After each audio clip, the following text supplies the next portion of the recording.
Here we go. Hey, folks, we are live. It is Tuesday, September 30th, last day of September. Man, it feels like we just celebrated New Year's like a couple of weeks ago.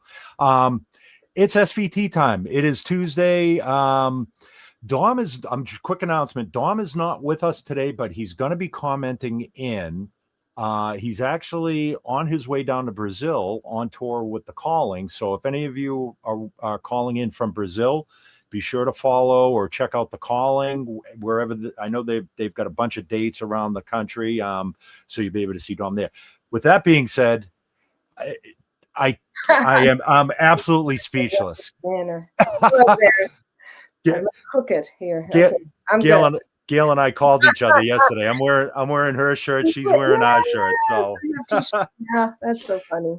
Gail Ann Dorsey, it's so awesome to see you and see your bright, smiling, lovely face here. And thank you for doing this for us. Well, thank you, Dino. It's just, I've been working with this guy a long time, and I'm so happy and proud to be part of the SVT, the Ampeg family. You guys, oh my gosh, wonderful. You've been a huge part of my whole career, basically, and helping me develop my sound as a bass player, which is, is very much appreciated. Oh my gosh, I wish I could take credit for it, but I just kind of happened to come in. You've been part of the family long before I was even part of the family. So yeah, a team, we're all a team. It feels like that, which is nice. Yep, that's I always call it a family because that's kind of what we are in some degree. Sure. So, man, there's so much stuff to talk about, and I know like. The last time we had you on, it was for International Women's Day, and I think we had Harmony Kelly. I think we had, in fact, Harmony is watching right now. Is she? Let me look. Yeah, let me look at the comments here because, here she is. Maria's here. I see some. I'm just seeing. There's some names I recognize too. Hi, Maria. Yep. So there's. Maria Sofiotti. Am I saying that? Yes. Oh. She's one of my gladiators that are my Patreon subscribers. There you go. She's a lovely person. Person. Speaking of which, we're going to we'll put your Patreon page up here as well as your Instagram and all your socials and everything as well, so everybody knows where you're at. But man, I guess, boy, where do we start? So for a lot of people know your history and know your background, but for those that don't, just give us a quick rundown. I know you were born and raised in Philly. Born in Philly, was first a guitar player, basically. Yep. We were talking about that earlier, about like a lot of bass players that I've met over the years. A lot of us started out as guitarists and never intended to be bass players, and I was one of those people. Yep. I played bass to work because that's what was needed. It was an instrument that in the 70s, when I was starting my guitar chops, I really wanted to work as a guitar player, but none of the bands that were doing gigs that were paying any kind of money, they were run by guitar players who were looking for other musicians to play with them. Sure. Well, there was no in for another guitar player. So I thought, well, everybody seems to need a bass player. It can't be that difficult.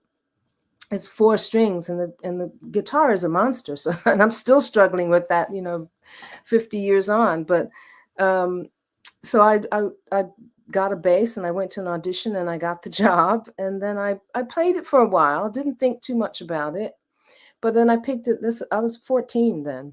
Oh, wow. And I picked it up in my 20s, well, like kind of 19, 20, age of 19 and 20, when I was trying to kind of start a solo career, try and get a record deal. So I was making all these demos on a 4-track recorder, and I had a bass. It was a Kramer bass. I still have it.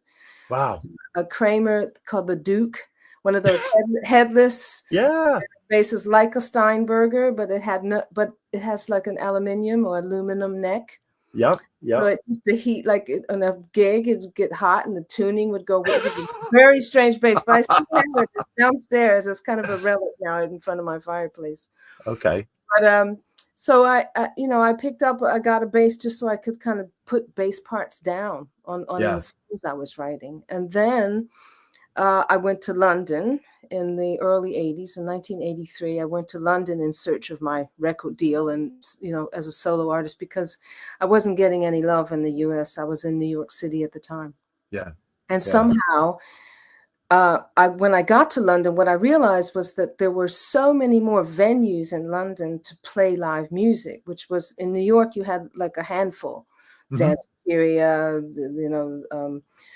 I forget, the Garage, whatever, the sort of local clubs that were hot in New York City in the early 80s.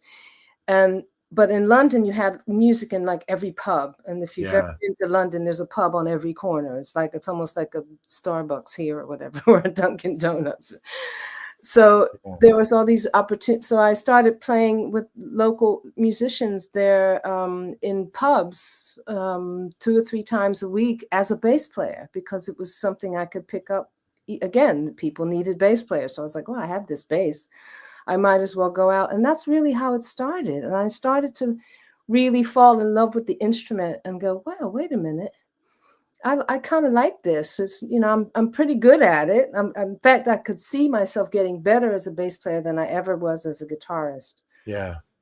And so I started to just I feel like the bass found me. It's like I began to really get a respect for the instrument and a real love for it and how cool it was and what it did in the music and what the possibilities of it. Sure. But also the scariest part was because I'm self-taught musician, I don't read music, I don't know theory. I really rely on my ears and my past experience of what happens on the instrument. I can kind of visualize patterns, but in my mind, I know what they sound like. Don't know how it happens, but this is how it works for me. So, so something I had to learn as a bass player, which was really scary, was like when you make a mistake.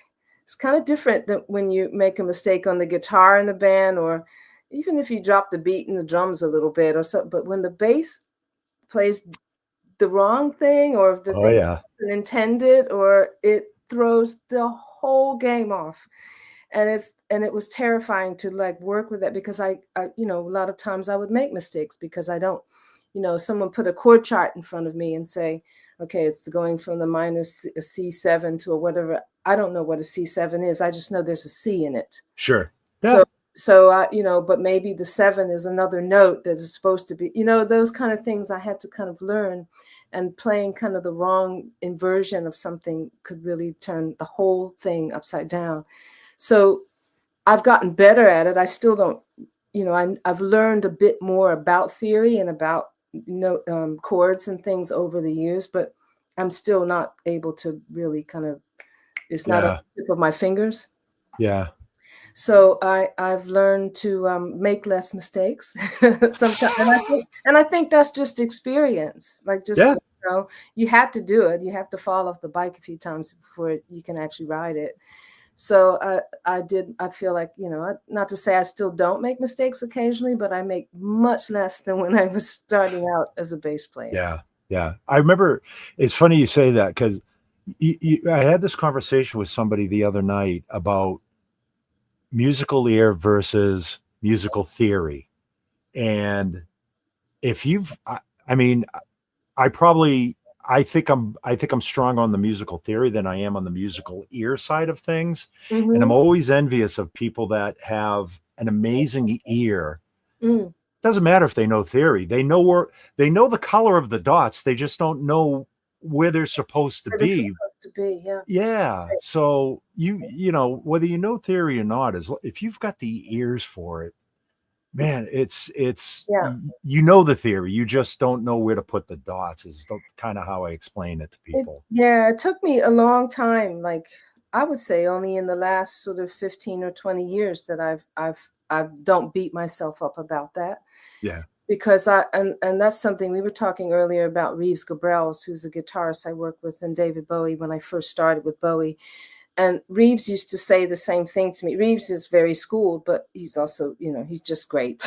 I don't know what else to say, but he would say to me, don't worry about it. Like, he's like, if I had a choice between learning all the theory that I've learned or having just the ears, he said, I'd choose the ears any day. Oh, yeah. So he's like, it's not a handicap. He was the first person to drill that into my head, but I would always kind of beat myself up when, if we were working on a song and then David or anybody says, oh, let's change the key. And I'm like, oh my God, they're going to change the key. I have to learn a whole new pattern, or maybe it's an open string. Oh my God, so then I go through this whole thing where other musicians are like, oh, it's just going down the tone or whatever. And they just whip it out on the piano or whatever. So, now I'm, again, with practice, which is everything, which is experience, not even just practice, but even if practice is actually being able to work or play or just picking up your instrument and using it, those things start to work themselves out. Yeah, of course. I don't get so freaked out if someone changes the key anymore. And I can kind of own the fact that, okay, I'm a pretty decent bass player, even if I can't read a chart.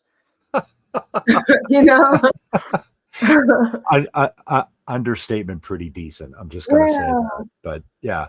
But it's and you're not the first. You're not the first player that we've spoke to that. In fact, you said the words exactly how I can't remember how many people have said it, but I've heard it many times before. Where the bass kind of found me, the instrument sort of found me, and it's like. Like any of us that are bass players, when you pick it up, there's a certain mystique behind it. Like, I never thought I'd be a bass player, but there's something about this instrument that just resonates with my soul, and it found me. So, yeah, absolutely, man. So, do you think there's, and I know going back, but currently. Do you still think there's more music or opportunities for musicians to work overseas in Europe and than there are here in the States, specifically like LA or Nashville or New York, rather? It's interesting because I actually don't know. I don't know the LA scene at all. It's never been a big part of my work, except for working for European artists, or I would specifically for Tears for Fears. Roland loved LA. There's a British contingent that love LA, and there's some that love New York. And Bowie was New York, and Roland was one of the Los Angeles people who liked the sunshine and the cars and all that kind of stuff. So during my stint with them, I worked in LA more than I probably worked in most of my career. Yeah. Okay. Most of my stuff is based in New York, but I do feel,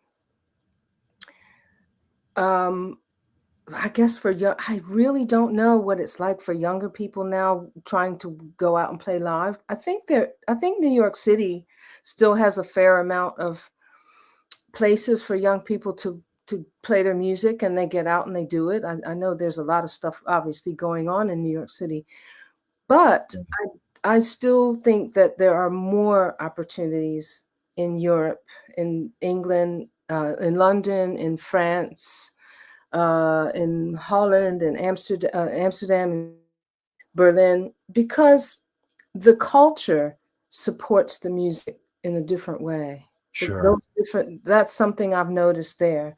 I've worked a lot in France. I worked a lot over the pandemic. I was living there for 2.5 years, and I worked a lot in Paris and learned a little bit about the scene there. Yeah. And also, even before that, I had done several projects in Paris, outside of Bowie or anything else. So, and every time I would go, I realized, wow, there's money for things. There's people doing all these interesting projects. There's stuff that have orchestras. There's stuff that has, and I didn't ever see that in the United States. I didn't ever find that there were these people who had an idea for something, a concert that they wanted to put on, or an artist they wanted to bring, and then they want to do it with, well, let's have it multicultural. We'll bring the, people from Africa to play, and we'll do like that kind of stuff happens a lot more in Europe. Maybe because they're more less isolated from other countries, like Okay, we yeah, are a little bit. sure. Because I think the U.S. is and I feel like we're becoming less integrated with everything. Not our own fault, but for whatever reasons. Yeah, yeah, Um, agreed. so the music thing there to me has always seemed more vibrant, and I feel like I could speak more to that than I can to what happens in the U.S. At this point I just live here really. Yeah, yeah, And yeah, I still work in Europe, and I work here as well, but it's I don't really know I don't know what the scene is like in LA or yeah, Nashville or anything. yeah. I Um, never go. how, if you don't mind me asking, at what age were you when you moved to the UK to pursue your career there? I was 19. That's, you know, I had th- not a care in the world. I was that, 19. I had like 50 pounds in my pocket, and I had that yeah, trainer base. but, but And I had an opportunity. I had a friend yeah, who was British, and I got to live in his family's home, and they helped me out, and then I kind of found my way from there. yeah, So it was, I was like, oh, I have this opportunity to go. I always wanted to travel. It was something, even sure. growing up in Philly, I was always that kid who just wanted to see the world. A Yeah, lot of people don't. They're yeah. happy to be right where they are. A lot of my family, they've never, I'm good. Like you're missing out on a whole bunch of magnificent stuff, but that's R- okay. But that seems right? to be the American mentality, ironically, and most people have come from somewhere else, but they don't want to leave here. It's like, Yeah, oh, it's good. yeah, So to me, it's strange. yeah. But anyway, I was 19. Wow. And yeah, you got to be like, you got to be a little, I'll be honest, you got to be a little crazy, Yep, but you definitely have to be fearless, I but agree. but you definitely have to be like motivated, like focused, like nothing is going to keep me this is what I am going to do and nothing's going to stop me. That's how I got here, Dino. Yeah. Really, honestly. I mean, now I'm more cautious, I should say, Sure. or Sure. less maybe concerned with some things that were really like important to me then. But at that time, I know I just refused an alternative. I put it Yeah. that way. I was like, there is no way I cannot do this. Yeah. It's not how Yeah. can I do it. It's just there's no way I'm not gonna be Yeah. able to be a musician in Yeah. some respect, whether it was singing or songwriting or producing or playing my bass or being a drummer. What didn't matter what. I had Yeah. to be music kept me alive, Yeah. basically. And I knew that if I couldn't have done that, I don't know, I would have ended up not in a good mental or maybe not even be here anymore, to be That, honest. no, I'm getting goosebumps just thinking about it because it's like Really, it's not an option. Yeah. no, it really It- isn't. And I know I don't know the details of how young artists who are 19 now and want to start a career either as a session player or their own artist or whatever they want to do in the music industry. yeah. I do not recognize the music industry anymore. I'm learning it like everybody else, I guess. It's Yeah. changing so drastically. So we're all kind of like, okay, what is it today? Okay, now it's this. Now it's streaming. Now it's Yeah. social media. Now there's The Voice came along, all that stuff, all that nonsense with people going on the TV and, hoping to, whatever. But so there's all these different levels that's changed so quickly. And when I started out, it was the 70s really Yeah. my inspiration of music and how that whole thing looked and how all the movies were at that time with rock stars and like everything it was a record label and, Sure. and the A&R man and that kind of stuff Yeah. and, Yeah. and making demos and the talent scouts who used to go to nightclubs, Yeah. all that there was it was more organic in that sense. Yep. They would develop artists. They would find an artist and develop that artist. And there was downsides to that too, because the labels were all about making money. I just Sure. recently watched that Stax documentary. I don't know if anyone's watched it. And it's like, well, that's not the prettiest side of the industry, but Right. the great side of the industry was it created Isaac Hayes and Booker T. And Yeah.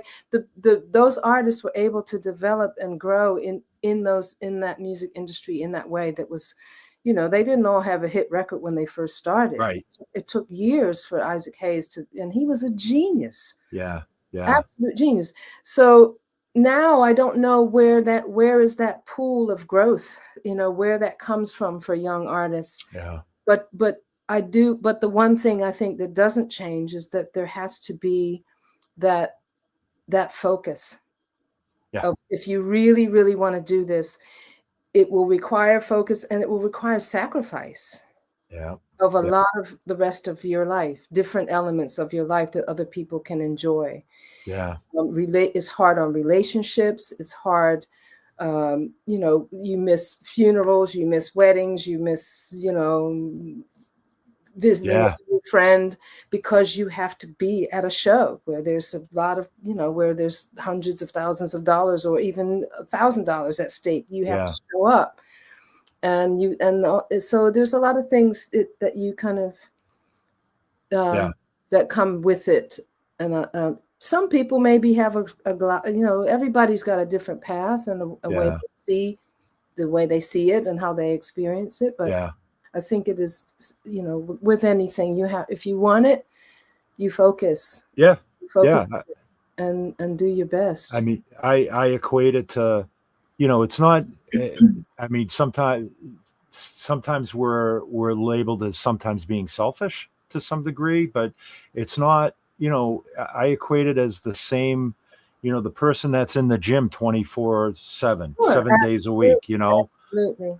or, to some degrees workaholics, Well, it requires time like that. It's not, there's some people who have a gift that is, unexplainable. But if you're going to be a surgeon, you have to put in a lot of work, I would imagine, to learn how to do it. So to me, music is no different. If you really want to express yourself to the fullest and be able to have as much vocabulary or whatever, or the way to speak with your instrument, you have to put in the time. Sure. Yeah. And that requires the same kind of study as, a doctor or a lawyer or, some specialist in any degree. I mean, obviously classical players, that is their life. They really sacrifice a lot. To be able to do that. And, so that's devotion. Yeah, man. I want to get to some of these questions that folks are asking here. Let's see. I know. Well, I do want to just post this from Harmony real quick. Harmony was actually our guest 2 weeks ago, so she was the last guest that we had on. So when we told her that Gail was coming. Yes, I'm looking for some questions. Hi, everybody. So there's that. Somebody was asking all those amazing bass from John Willis. All those amazing bass lines by ear. Did Gail work on rhythm sides of the bass? Her note placement is a signature for certain. My note placement. Interesting. Mm-hmm. Wow. That's an interesting question. Yeah, well, I mean, the bass lines that I learned, most of the things I've played, let me retract. Most of my career has been actually live. If I kind of measure it up, it's been more live work. Like I've been on stages more than I've been in recording studios doing albums. And most of the bands, the famous bands I've worked for anyway, obviously, I'm not on those records. Some of them I'm on some of the Bowie records and the Tears for Fears, and there's a few things scattered, but not everything. So I've had to learn the bass lines of many incredible bass players, from Pino Palladino to George Murray to, all the incredible players who played on the records that I'm playing live, that I'm transmitting live. So I learned the parts by ear. Like I learned how to even just start playing the guitar when I was a kid. I'd put on my Rufus and Shaka Khan record and try and figure out how to play that little riff on You Got the Love or whatever. Yeah. And that's just how you do it. You just find it and you practice it and figure it out. So here I am 50 years later. I'm still doing the same thing, really. It's just I hear the songs that I have to play on the tour. And I've learned the part. And I've always been you know, there might be some people out there who have actually seen my handwriting. I say that because I'm very anal in terms of precision of things. I get blamed for being a perfectionist, but I refuse that. I don't think I am really. I just know what I like. Yep. It's not to make it perfect. It's not always perfection that makes it the right thing for me. Right. So anyway, I don't use that word, but I do like to be as accurate as possible. So I've always been a bass, I think, and now I listen back to some of my things and I go, what is my sound? You know, do I actually have a sound? Is there a signal? You know, and I think if it's anything, it is the placement of the notes. For me, I really want to get them just in the right spot and clean as possible, unless the part requires something else. Sometimes you have a part where it's supposed to be jangly or have a lot of treble on it or something. So it's not, and I like the warmer sounds, the sort of more sort of rounder bass tone that's just kind of, you know, clean. So I think it's just my personality that goes for the real accuracy of note. I have my MTD here. Someone was asking what was my other favorite bass. Oops, I'm trying to get it in the camera. Other than Marilyn, my music man, who is just behind here. She's back there. This is it. It's my MTD, which is made by my friend Michael Tobias here in Kingston, where I live, who's just the greatest. But yeah, I mean, and that's something I like about his basses, actually, in particular, is that the notes. I have flat rounds on this one. I have a 5-string with rounds, but with the flat rounds on it's like you can really get that. Just get the notes nice and clean.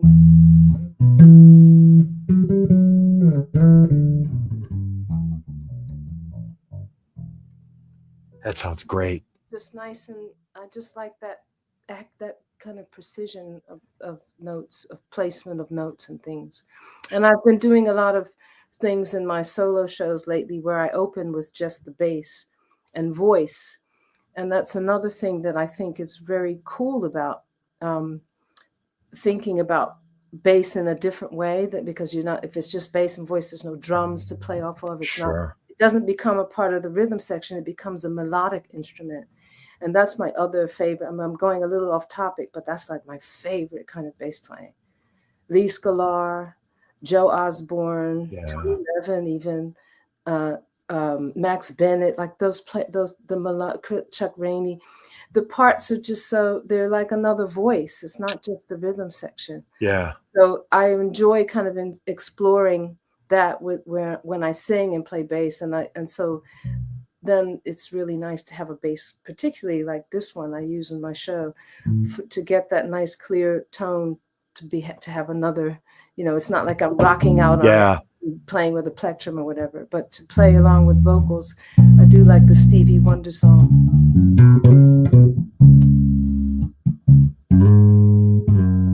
People hand in hand, have I lived to see the milk and honey land,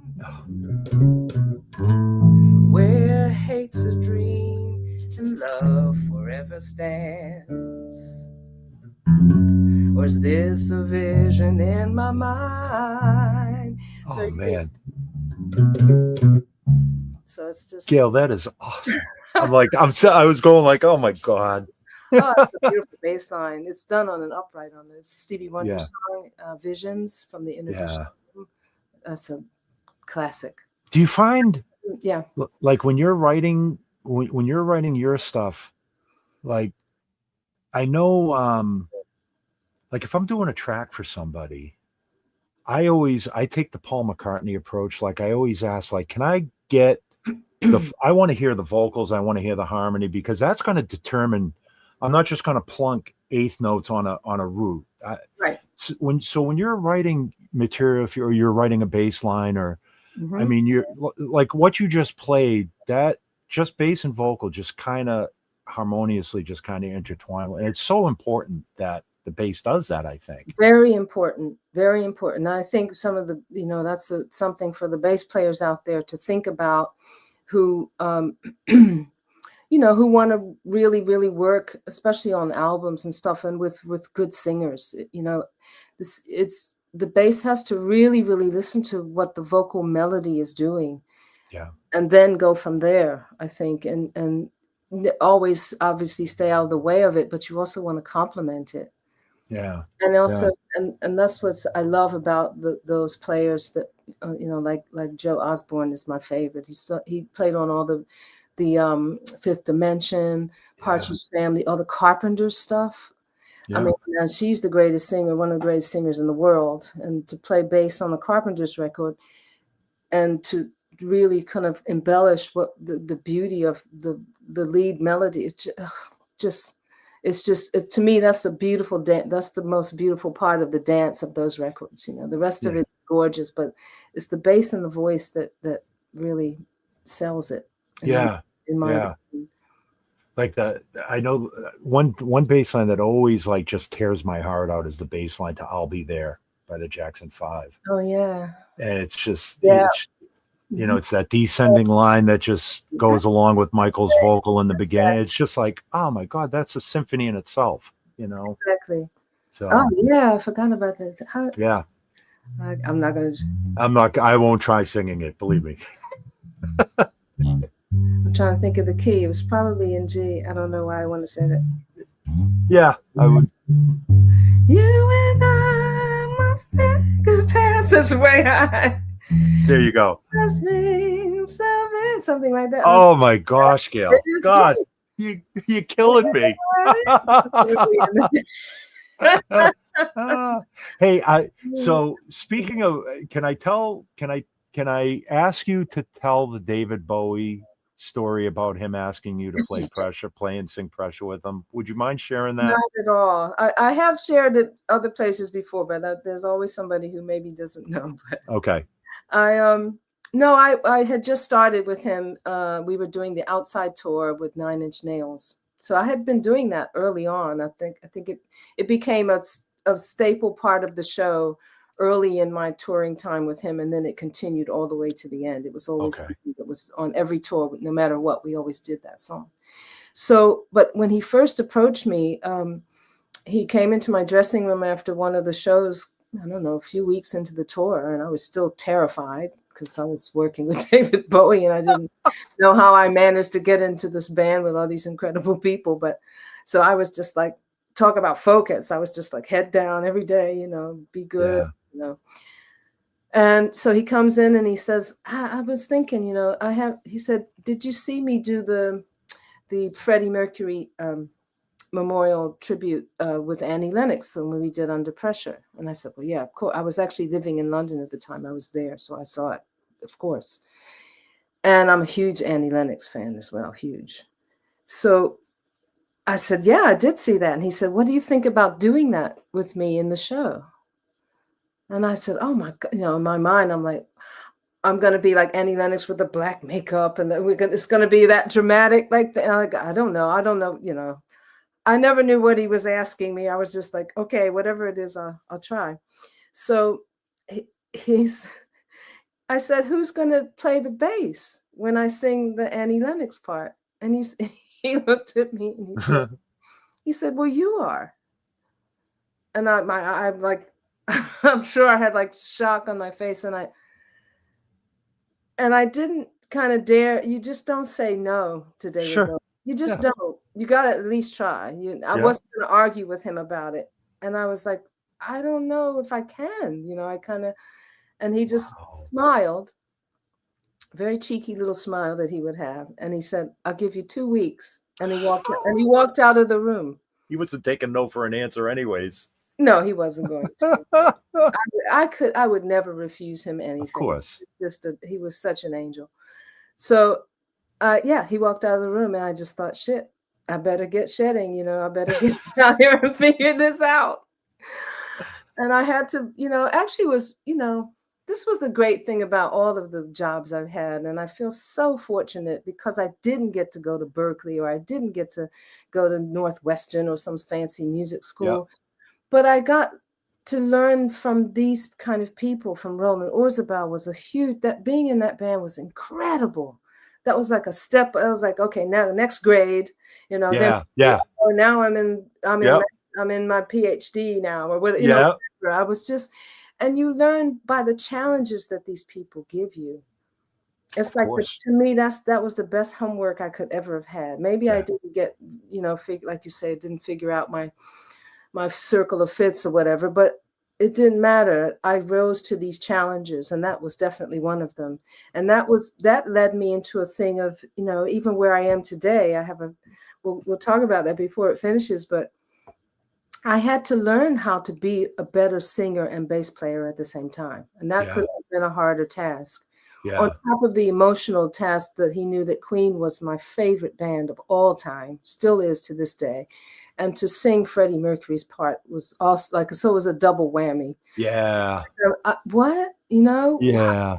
How was, what's happening? You know, I was really, it was incredible. And I think he also knew that too for me. David was very good at giving me, you know, challenges along the way, all through the years. That little something he would throw at me that, and I attribute that to something so wonderful in him, and that he could see things in not only me but some of the other musicians that we couldn't see in ourselves. Sure.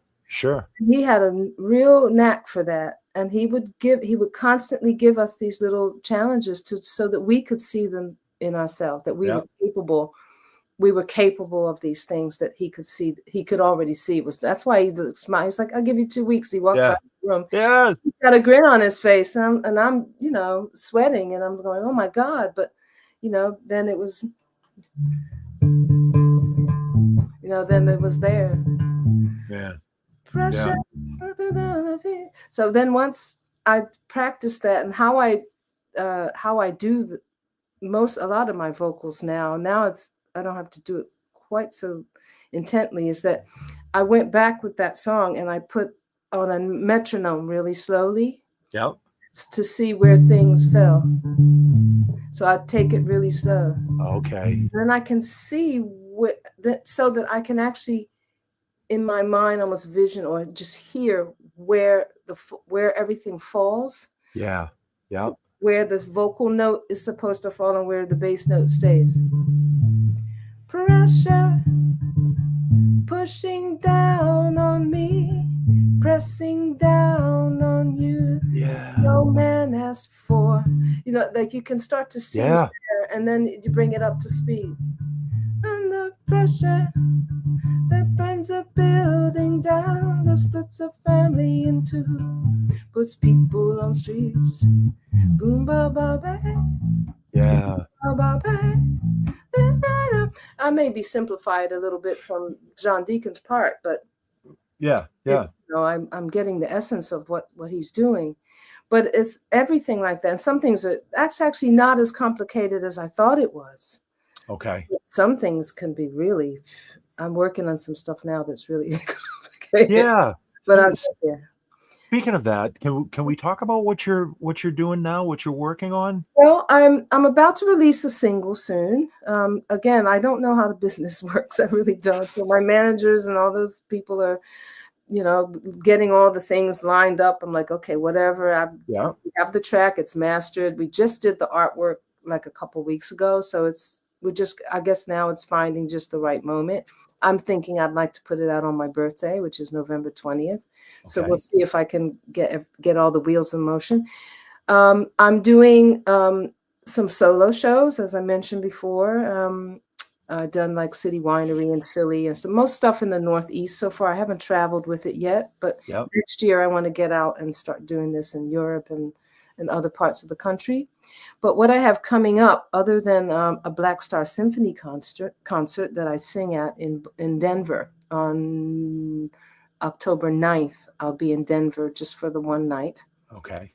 And then when I come back, I will continue practicing I'm going on a short run of shows with Thomas Dolby.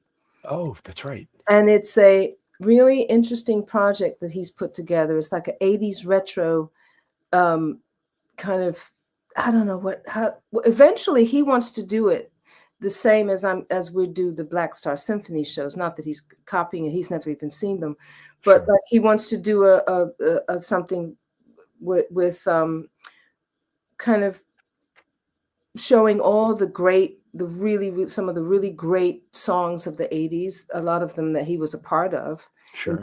in some way or another.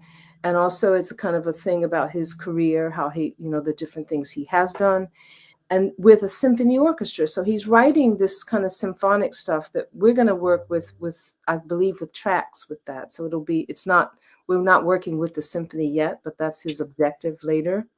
Okay. So what's interesting about this gig is that I'm playing bass throughout the whole thing and I'm singing different parts. I haven't learned this one yet.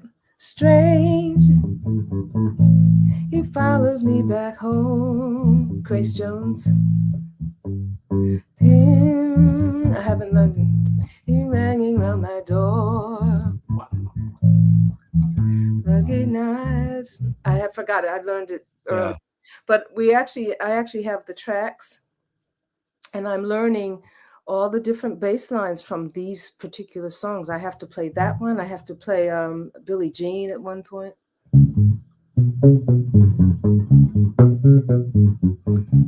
Like what? But I have to try and get those tones. So they're really like from one song and it melds into one and the other. So it's a crazy project.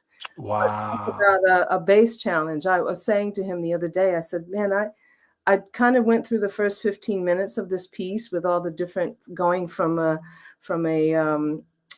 song by Michael Jackson to Talking Heads to whatever, to Grace Jones.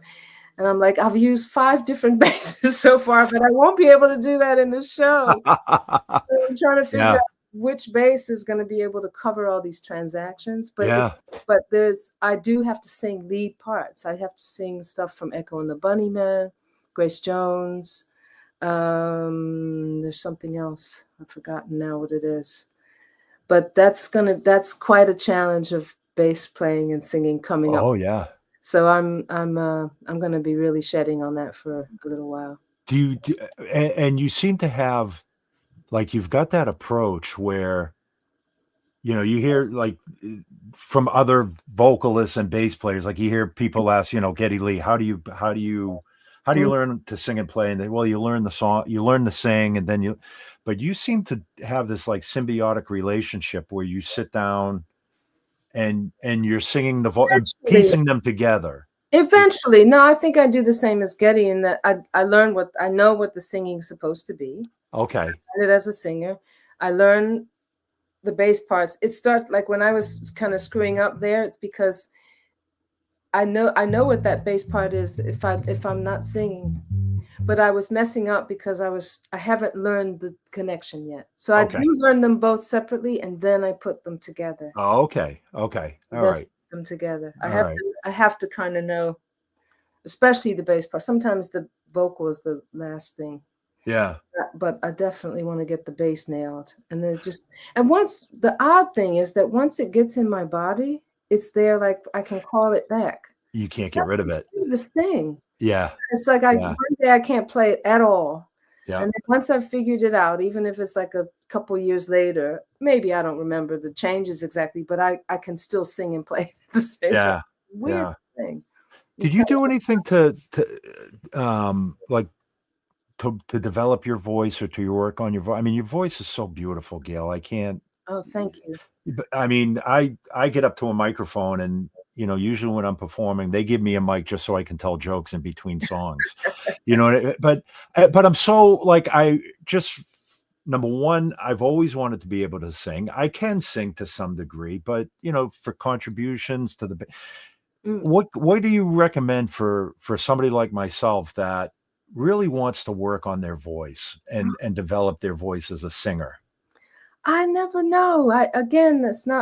I've had some vocal coaching, I should say. I have. Okay. And I don't do it enough. I think I need to take better care of my voice. So I'm not sure you're asking the right person for advice on that. But I think it's just, I do believe everybody can sing to some extent. It's just maybe you can't do, because there's things I can't do with my voice that I'd like to, but I can't. Sure. I don't have that capacity and tone, or so I don't know. I think it's just confidence in yourself more Yeah. than anything. And most times when I see a singer who says, "Oh, I need what if I can't," they're always shying away. You just gotta belt it out. Yeah. Yeah. And the more confidence you have, I think the more your voice strengthens in some way. Yeah. Because Yeah. singing is so different. It's part of it's breathing, and it's in your body. It's not an external thing like this that you learn to manipulate. You're Okay. manipulating your whole body as a singer, Yeah. which also includes your emotional state and Yeah. your head, where your head is at. And sometimes when you hear, I just was lucky enough. Do I have it here? Just the other day, one of my favorite singers was here in Kingston to show her, to do a Q&A after a documentary, and it was Janice Ian. Okay. Okay. And I was watching the film, and I'm a huge fan, and I got to meet her and I have dinner with her before the show. And I was really starstruck. I'm sorry. She's one of my favorites because I think of her as a singer. There were some scenes in the film where she's singing Stars, or even at 17, and the emotion that is in that, it's not belting, it's the emotion in that. I was just in tears, and that's how I was as a kid when I listened to those records. I thought there's something so there's an emotion in that performance, and so singing that comes from everything, whatever she's thinking when she's singing it, where her headspace, how the music is affecting her energy. Like, there's so much singing. Yeah. And I get to, oh my gosh, I get to sing Life on Mars with a 65 piece. Oh my gosh. I'll be doing that in Denver next week. Wow. And when I do that, and some of the stuff from Black Star, it's like, as a singer, you have to, it's so emotional, Yeah. Yeah. So I just think with singing, you just have to open up, and you have to realize it's coming from your body. Yeah. Not so much your head, because most singers, and myself included, sometimes you psych yourself out. Yeah. Oh, this note coming. Oh, I can't, Yeah. you're ahead. You like, you just got to do it. Yeah. You know what it's supposed to be, and you just have to let it come out. Yeah. The more you do that, the stronger your voice will get, the stronger your kind of instincts will get. You'll feel freer to try things. That's kind of my thing. Because when I'm singing with the orchestra, I go out there like I'm in a zone. Yep. Different than the other things I usually do, because how often does anyone get to sing with an orchestra? It's not very. I'm just Yep. grateful for that. But I can tell you, usually when I walk off the stage, before my next number comes up and I go in the wings, tears. Yeah. Every time. I'm just like, that's how much singing affects. I just very rarely I've come off stage, not to say I haven't felt great about my bass playing, but I don't come off in that same way. So singing is so much has to do with your emotional state, and physical state. Yeah. That says a lot. That really, it really does. I mean, it's, you just, I think you nailed it on the head by saying it's such an emotional thing, and such a physical thing, and such a almost like a headspace thing, just like a great actor. Exactly. Gets into their part. So. Yeah. Very much so. Man. Nathan East used to say to me, when he was the producer on my very first album, Corporate World, Nathan would say to me, "Where does it all begin?" And my answer was supposed to be, "In the vocal booth, Nathan, in the vocal booth." He always said that no one gives a shit about what's going on the bass and drums in a pop record. He's talking about. Oh yeah. So you got to give that. The vocal performance is everything. Yep. So go in there and remember where it all begins, and then the rest of it is just fun. Yeah. Man, that's great advice. I think he's right. And I haven't spoken to him in a long time, but I think something. I guess it was a couple years ago. I had a message from him. Well, I had a beautiful surprise from him. I won the Lifetime Achievement Award from Bass Player Magazine in 2021, Yep. and which was couldn't believe it. And when they sent me the magazine, I didn't realize this. I had done the interview for it, but I didn't know that they usually ask another bass player to write something about you, about the bass player that's won the thing. And so they went to Nathan and he wrote something really nice. But I'm sure, but he also wrote, "Where does it begin?" In the vocal booth, Nathan, in the vocal booth. He's one. Talk about note placement. Yeah. I used to study his stuff on the Ricky Lee Jones album, The Magazine. Okay. A song called The Real End, or what. I used to play that over and over again. His note placement, it was just so so sharp. He's so clean. Yeah. Really, really great player. Yeah. Great player. Yeah. And they're, somebody that's done his fair share of session work. Oh my word. Has he not been playing on? I know. Him and Tony. Yeah. Mr. Levin. Yep. Yep. I just texted Tony. That was a couple of weeks ago because, of course, football season's kicking off, and him being a big Patriots fan, and that's right, I remember. Yeah. So, we're almost out of time. I don't want to keep you too long here, but I didn't know if there was some other. I haven't really been looking at the. Yeah. Are there some other good questions you think? So Dom is just confirming what you had said. Dom is where he needs to be at LAX. He's listening in. Dom. Okay. Hi, Dom. I wish you were here, brother. But yeah.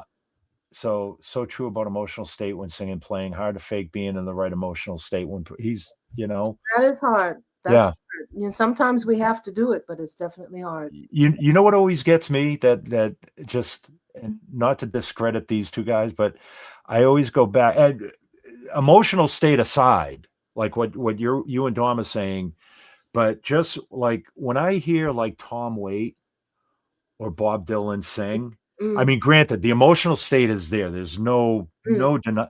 But when I hear like the tone of their voice, I said, man, if they can sing, I can sing. I gotta get it in my head though. That's just it. That's why I do think everyone can sing. Like, what is singing? It's right. Singing in a certain way is whatever, but singing is singing. And I think they deliver songs incredibly. Some, especially Tom Waits. Yeah. Because he's got so much emotion in those songs. Like, what's the Valentine one? Oh my gosh. It's but it's true. It's hard to, I don't know, I can't think of a singer that I don't really like the tone of their voice. There are some though. I know what you mean. Yeah. You like what they do, but it's really hard to kind of hear it. Yep. There is, I can't think of who it is now, but there's somebody. Oh, it's Janis Joplin. Oh God. It's too much. but her delivery and her emotion. Delivery is incredible. Yeah. And I don't, and she's got it. I mean, it's Janis Joplin. Yeah.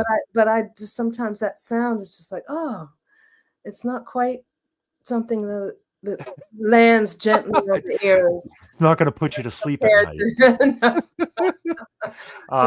God bless her and thank her. Cameron has a question here. Gail, what is the worst thing to eat before going on stage? There's a million things that we could put in this. But... A million things. Anything spicy. Don't drink ginger ale unless you had a sick stomach and you had to deal with it. Yep. You don't want to be burping the whole time. Yeah. Milk. I don't think you want any cheese. Yeah. I know there's always cheese on those deli plates in the dressing room, but don't touch it. You got to sing at least for an hour. Yep. I would say, and sometimes I don't do it often, but sometimes I'll just, something I do have is just a small tablespoon of honey, just a little bit, just kind of coats the throat. And there's like these sort of massages that you can do to the larynx and stuff to kind of calm things down in that area. But no, nothing spicy. I don't, Yeah. To have a big Indian right. Vindaloo before gosh. before That's you're not going to eat off the Mexican buffet before you go out on No, stage. So, no. man, it's again there's so many questions that I had too that we wanted to cover, but I guess the main thing, one of the questions that I had was, and this is kind of going back to the beginning of your career. What was I know you started off and you pursued a solo career, but like as a side person or as a bassist, what was the groundbreaking gig that that kind of broke you into the business and It was a band called the Thrashing Doves. okay. They were a British band. There were two brothers and two of their friends. The two brothers played guitar. One of them was the lead singer. They all sang. The other, two brothers, Brian and Ken Foreman. And then there was Kevin Sargent and Ian Button. Kevin was the keyboard player. Ian played guitar. Okay. Well, but I think on their demos, Kevin had played drums, if I believe. It was a long time ago. I'm trying to remember. And they had this big record deal that Chris Briggs had signed them to A&M Records. Again, the time of big record deals. This was 1984, 85, 84. In fact, that band bought me Marilyn. Oh, they no bought kidding. me this bass for that tour. That's why this bass is so precious. I always wanted a Stingray. I didn't have any money. I didn't have a job yet. Wow. And I was playing that stinky little Kramer. I shouldn't say stinky. It's just weird. Weird little bass. Yeah. And I got this job with the Thrashing Doves, and I was like, I can't do the tour on this little bass. It's like the neck is made out of metal or something, and every time it expands. So they were like, okay, we'll get you a bass for the tour. And then I went to the London Bass Center, and that's what it was called. The Bass Center, yeah. Bass Center in London, which I don't think exists anymore. And I got Marilyn. Wow. She wasn't called Marilyn until the Bowie days, but that was my first Stingray. And from that day on, I used that Stingray in everything I had ever done. I tried to put it on every tour, even if it's one song. The only place I haven't used it was Lenny Kravitz. Okay. But otherwise, I try and use it on everything because it's just with me all the time. It's like a precious bass. Yeah. So Thrashing Doves they had a club tour in the U.S. First, we opened for Alison Moyet on some festivals in England. So that was my first time on a big stage like that. I was the bass player. The drummer was Justin Hildreth, who actually worked with Thomas Dolby. He's on the Flat Earth, funny enough. Okay. And so we did, and then that was the first time I came back to the US. So 83, 84, 85, 86. So it was 86 actually. It must have been 86. I don't know. I came back with the Thrashing Doves to do a US club tour. Okay. So we did all the way from New York to Los Angeles. The first time on a tour bus, first time. They had put a lot of money into these kids, and they were good. I have to, but they just didn't have a hit that took off. Yeah. I ended up playing on their next two albums. They changed their name from the Thrashing Doves, which is the name of a Kerouac poem or something from a Kerouac story. Okay. And changed it to the Doves. And I did their second album with them called Trouble in the Home, which was produced by Tommy LaPuma. Okay. We did that in London. So that was my first breakup, and that break into like a big, first recording session with Tommy fucking LaPuma. It was like amazing. Yeah. And, my first time on tour buses and in a band that had some money behind them, real money behind them. It wasn't like a pub band or whatever. So they were my start, and I love them to this day for it. They were so great, those guys. Wow. Thrashing Doves. Yeah. Thrashing Doves. That's where Marilyn was born. Okay. That's a great story, because nobody really, I don't know how many people know that story. Ask me too much about that. They usually start a little later on, but that's how it all really started. I mean, there was few little things getting to that point, Yep. where I had done the Charlie Watts big band, but I was a singer in that. I wasn't the bass player. Oh, okay. Singer in his big band. Okay. Because I knew his friend John Stevens was a jazz drummer. He was a friend of Charlie's since they were kids, and they were all into jazz. I never knew Charlie Watts liked jazz until that time. Right. I was doing a community project. Talk about money in the community for music. The GLC, the Greater London Council, they would sponsor these music programs all over the city, and artists could get grants to do a concert or a project. And I was involved in a lot of those things in London before involved in like pop music stuff. Okay. I played in like sort of more, stuff that was more ethnic music, stuff that was, jazz related, which is not my field at all, but there was a lot of money for that. So Sure. I met John Stevens through a jazz project that was funded where we would go around to community centers and not teach jazz, but teach like improvisation in music with people who were not necessarily musicians. So he was teaching this thing called the rhythm tree, which is like 2 against 3 and 3 against, like how beats, and people would get a tambourine, or someone have a trumpet, or someone have a guitar, and each one would have a rhythm to play, not the note. So even if you just went blah on the guitar, on the horn, that was your note, but it comes here, blah, blah, blah, and it would be this like weird. But John was crazy in a good way. He was an improv drummer. He was like a total free musician. And I was in this thing. I was getting paid to go around to the communities and help organize these crazy jazz sessions. It was so much fun. And then John's son, Richie Stevens, I'm going quickly, was a drummer he had a record deal. I can't remember which label, Virgin. Okay. And Richie had this funk band called Well Read. And John said, and I was Richie's age. John said, you got to meet my son. He's a drummer, and I know you play the bass and everything. You should hook up with him. He's got this funk band. So then I went and did a showcase with Richie's funk band. Okay. And then Richie said, hey, I'm doing Richie's a great funk drummer, one of the best ever in the UK. He still plays. And Richie said, I'm playing on Boy George's new album. I was like, wow, this is so that was the beginning into that kind of like, and then that went to the Thrashing Doves. Somehow got to. Okay. I played on Boy George's solo album. I think the tracks I played on didn't make it to the album, whatever, but it was my first session. Okay. In the recording studio. Yep. With Richie. And then Virgin started hiring me. The label started, when they heard me on the Boy George session, they were like, oh, we got Donny Osmond coming in next. And I played for Donny Osmond. In England. In England. He's all over England. Oh my gosh. You wouldn't believe it. Somewhere there's a video. I have to find it. On stage with Donny Osmond. Oh my God. Hey, Donny Osmond. Yeah. Absolutely. I was more a Sean Cassidy fan, but oh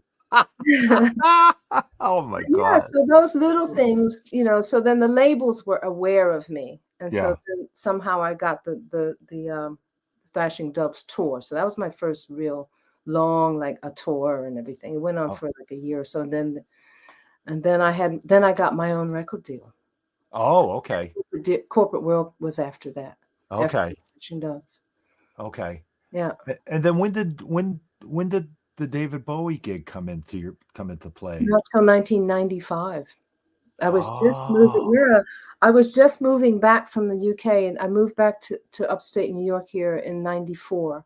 Okay. But I was kind of half and half. It took about a year. I was a little bit in England, a little bit here. And then finally, I was kind of here by '95. Like everything was kind of tied up in the UK. Okay. Okay. But Bowie called me. I was still in the UK in '94. I was working with Roland Orzabal. I had just finished Tears for Fears. And I was at Roland's house in the south, in Bath, England. Okay. Working on songs for what would have been my next solo album. Oh, okay.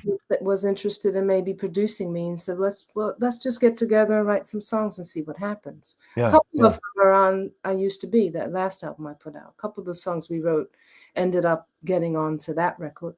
But I was there doing that, and then Bowie called me at Roland's house and said, I need you to do this tour. Would you I want you to do the outside tour. This is the band. It's only going to be 6 weeks. He's like, where are you? What are you doing? I said, well, I'm in the middle of, songs for a record. And he said, well, I only need you for 6 weeks.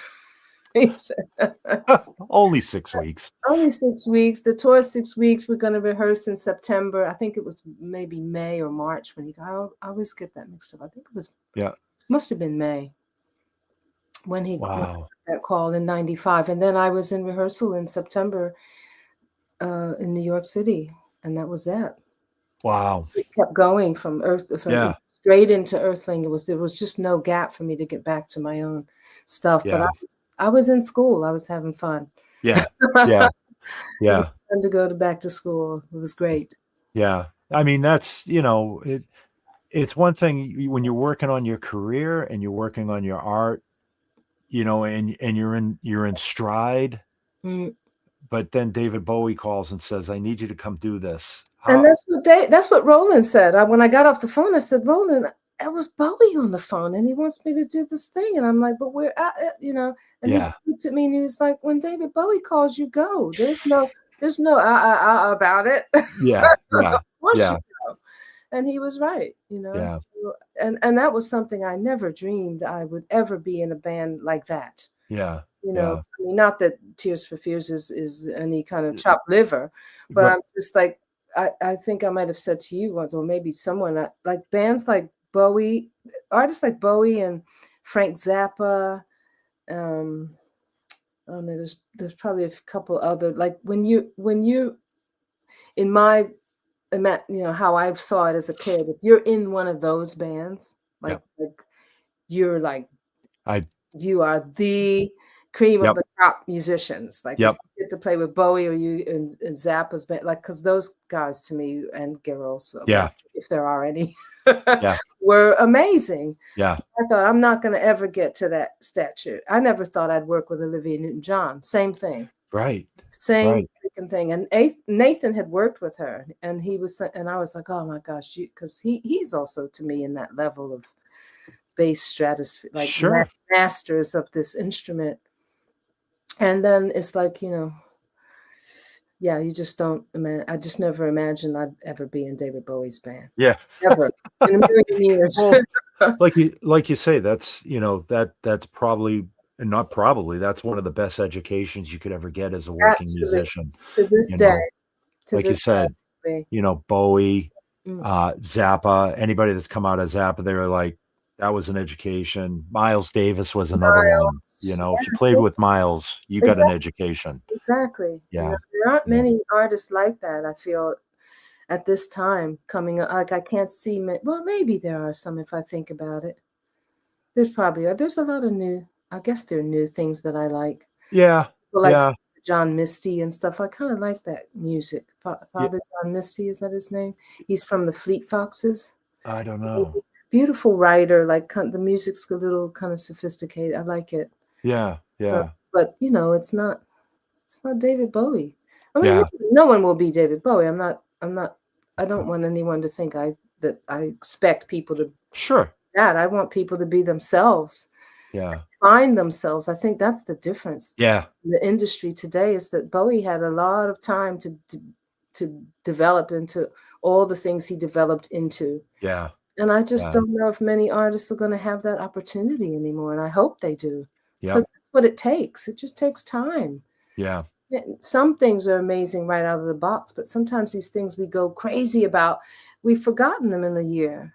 Yeah. It's like, is it really that, that? That, can they, there's, I don't know. And you got to reinvent yourself. You got to, you can't keep on putting the same thing out. You have to reinvent yourself and reestablish yourself, but you got to find yourself to do that first. True. That's I work with artists here. It's like, I tell them all the time, it's like, you've got to find yourself. You got to find your identity. And then from there, it's like learning the rules and then breaking them, Mm-hmm. you know? That's it. So, No, yeah. you're absolutely right. Yeah. But I encourage everyone out there listening, if you are a musician or a songwriter or whatever, now's the time for you to ramp up and make the best music and stuff you could possibly do. Yeah. We need that energy in the world, like everywhere Yeah. in the world. We need it stronger and more visible and more powerful than ever. So I encourage and I send you all prayers that you get to what you want to achieve. I do. Where do you go from there? I can't. Gail, I do. God, we need so. No, And thank you, Dino, as always. Of course. Oh my gosh, thank you for your time. Go ahead. And all the people at Ampeg. You haven't talked about my gear real quick. Absolutely. Well, I just want to say for sure. I'm glad you're on top of it because I'm dropping the ball here. I recently got from Dino the fabulous RB210, the 210 combo. I went out with Joan Osborne for some shows in June and took that along, and it was just a gem. Sounded so beautiful, and I use this guy on all my solo shows, because I do a bunch of little bass looping things in my bass stuff. So these two things you'll see me with on my. In fact, I'm opening for the Thomas Dolby shows, so you'll see me with this. Well, maybe not this. We're getting an SVT VR, which is my main one. They're getting SVT VR with 410s. Okay. With Lenny, I used to use two heads. The 8x10 and the 410s. Because that's some loud, rock and roll there with Kravitz. So, the SVT VR is to me the best. The little guy, the big guy. Yeah. That's my favorite. I mean, I know there's the picture you were advertising. I was in the studio here in Hurley, Dreamland Studios, and they had the flip top, what do you call those? B15s. B15, yeah. Yeah, old one there, which I have used on a session actually occasionally. But, Ampeg, I don't know what else to say. I had to give you guys the plug. I know you're dropping the ball, but I'm not. I'm Thank you. I love these amps. No, really. If you're a bass player, you at least have to start here. And trust me, I've played a lot of different bass amps. And I've had companies come and ask me that they'd make my own bass amp and all that. But I just never found any that were just the tone that the amp that actually makes the bass. It makes it sing. It gives it tone. It gives it body. It just has all the elements. And I know there's some fancy ones out there, and it's to each his own. Sure. But for me, this amp, Ampegs have worked for beyond 30 years at this point. So thank you guys. Well, we're blessed to have you, my friend. Thank you. Thank you. Man, I'm speechless. Which is very rare for me to be speechless.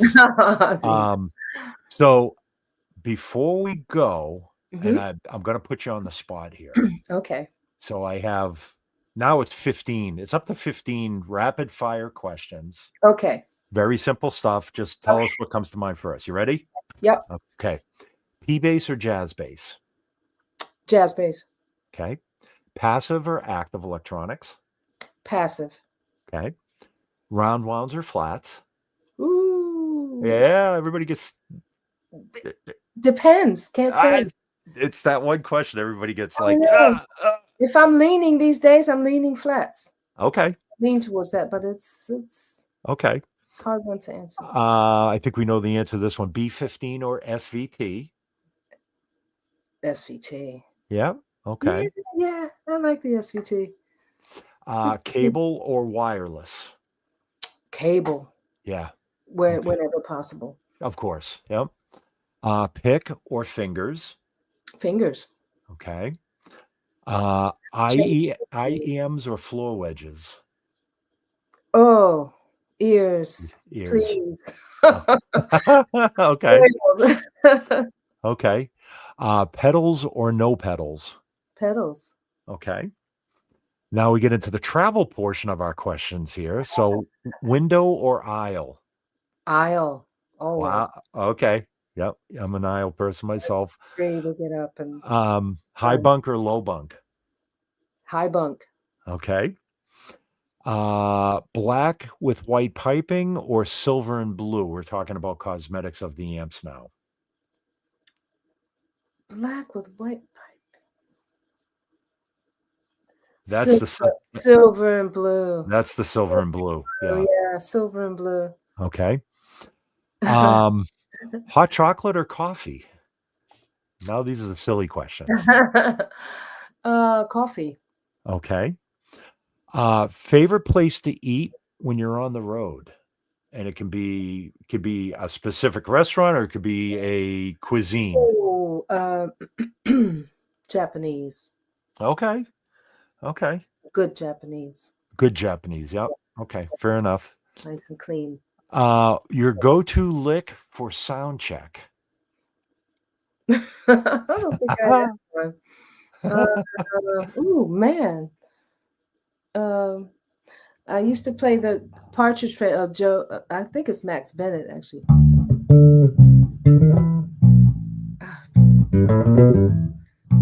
It's hard.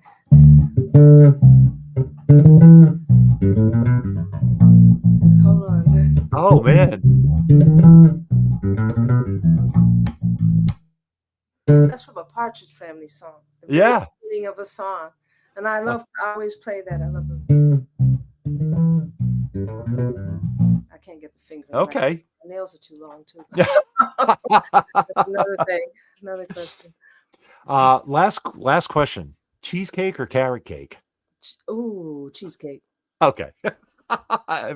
There's certain questions everybody kind of we get the same like, ooh, I don't know. Yes. Oh man. Gail, it has been an absolute pleasure having you on the show. Thank you. Thank you so much for doing this. Of course, anytime. And next time I'm out visiting Michael and Daniel, yes, we'll have dinner and for sure. Definitely drag Michael out of the house for that. Yeah. In fact, Rachel was even just. She still reminds me when I told her I was doing this. She goes, I need the brown strap. The brown strap from Guild. Thank you. All right. Guild. The brown one. They have a brown and they have a dark brown or a black or something. I need the tan, like the tan brown, the lightest color. I'm writing that down right now because she says you got to find out from Gail what strap she needed. They don't have any. They're always sold out on the Guild. I don't know why I couldn't get one, but also, I play those Guilds in my solo show all the time. And that's why the straps are wearing out. And I like having the strap because you can see the little Guild written there on the strap. I'm trying to promote. They're my favorite acoustic guitars. They're the best. You're doing a better job than I am, actually. Oh, man. Well, we're going to, again, I know we kind of went over here, but thank you so much. Thank you, everybody, for staying on board and all the beautiful comments and kind comments. And I think we have, I know it'll be another couple of weeks, but I'm just checking our schedule here real quick. Our next SVT time with an artist will be on October 28th with Andy Karan. But Dom and I might have another broadcast between then if he's back from Brazil in time. But until everyone, like I saw everybody, I'm sorry if we didn't get to your questions, but I hope you had fun anyway. Thank you. Thanks, everyone. Stay safe, everybody.